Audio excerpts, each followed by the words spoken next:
Trump told reporters that if the meeting were to go ahead successfully, Kim will get protections that will be very strong.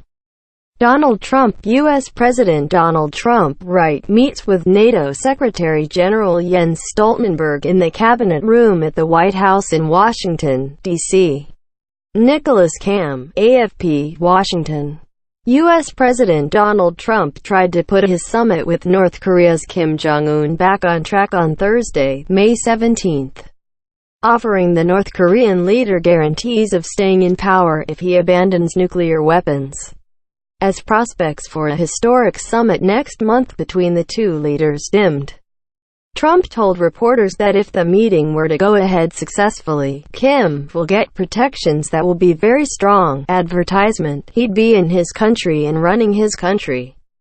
His country would be very rich, but the pledge came barbed with a warning that if diplomacy fails, Kim could suffer the same fate as Libya's Muammar Gaddafi, who was overthrown and killed by rebels.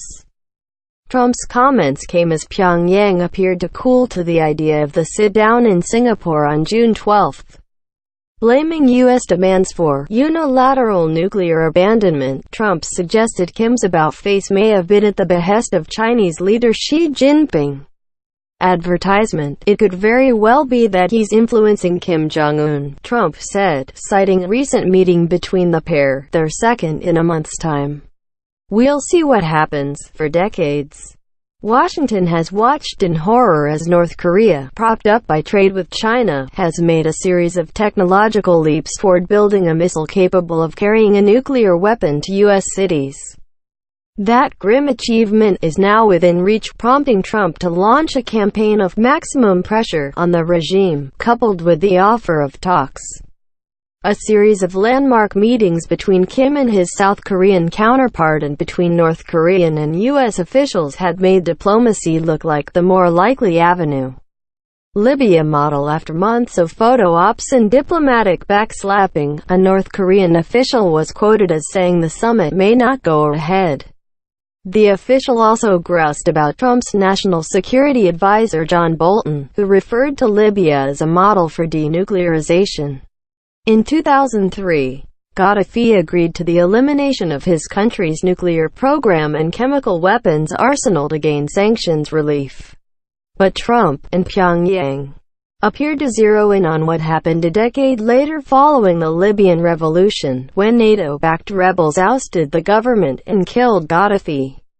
The Libyan model isn't a model that we have in mind at all when we're thinking of North Korea, Trump said while sitting at arm's length from Bolton in the Oval Office. If you look at that model with Gaddafi, that was a total decimation. We went in there to beat him, Trump said. Now, that model would take place if we don't make a deal. Most likely, he warned Pyongyang. But if we make a deal, I think Kim Jong-un is going to be very, very happy. Although the Kim-Trump summit remains up in the air, preparations are continuing. North Korea is actually talking to us about times and everything else as though nothing happened, said Trump. We're continuing to negotiate in terms of location, where to meet, how to meet, rooms, everything else, and negotiating like nothing happened.